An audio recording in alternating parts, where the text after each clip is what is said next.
And if you get greedy and you decide to come back for more, don't. Hello, welcome back to another episode. Finally, Better Call Saul has established the precise timing of Saul's adventures as Gene. Better Call Saul Season 6, Episode 10, Nippy, which suggests a reasonably accurate time for when Gene's department store heist plot takes place, provides the solution through a number of elements. The black and white Gene portions are positioned earlier in the Breaking Bad universe's timeline than many may have expected.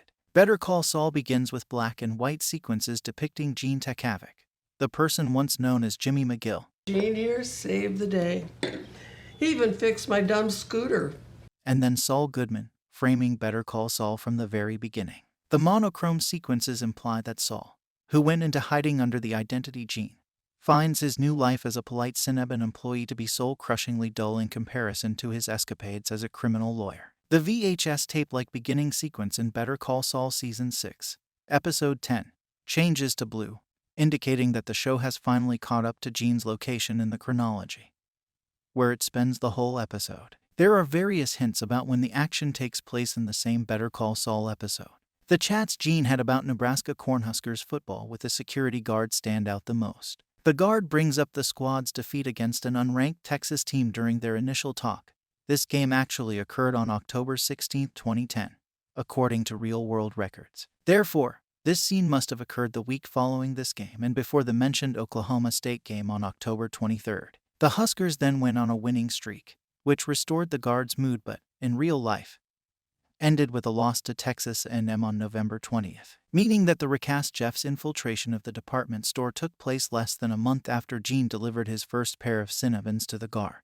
As Nebraska left the Big 12 Conference after 2010 and wouldn't have been playing the same opponents, these scenes couldn't have taken place a year later than 2010. The references to Martinez, rookie quarterback Taylor Martinez, further confirm the Gene timeline's fall 2010 setting. There are several other details that point to the October 2010 date for Gene's mall robbery scheme in Better Call Saul. Gene is depicted looking at old sports pages to make better small talk, with the reference to MLB's ALDS also placing the montage in October 2010. The Air Jordans that Jeff steals are also the 2010 models. The appearance of snow on the streets may make an early October date seem unlikely, but this is also period appropriate, with Nebraska having an unusually early first snow in 2010. The first snowfall that year was on October 10th, meaning that Gene began setting up his scheme reasonably quickly after his conversation with Jeff. This date's significance lies in where it places Gene in the timeline of the Breaking Bad world. It was once believed during Better Call Saul's early seasons that Gene had been living anonymously for a long time,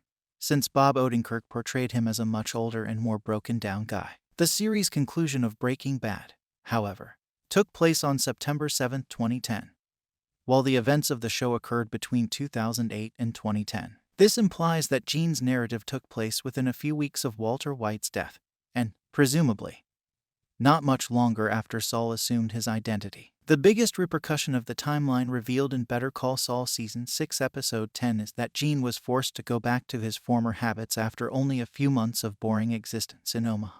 While Gene has good reasons for trapping Jeff in his schemes, the episode makes it clear that he is more endearing and lively when he is plotting a crime. Thus, understanding Better Call Saul's past aids in understanding Saul's personality, and how his new life as Gene hasn't really altered who he has turned out to be. Thanks for watching. Comment below, and don't forget to subscribe.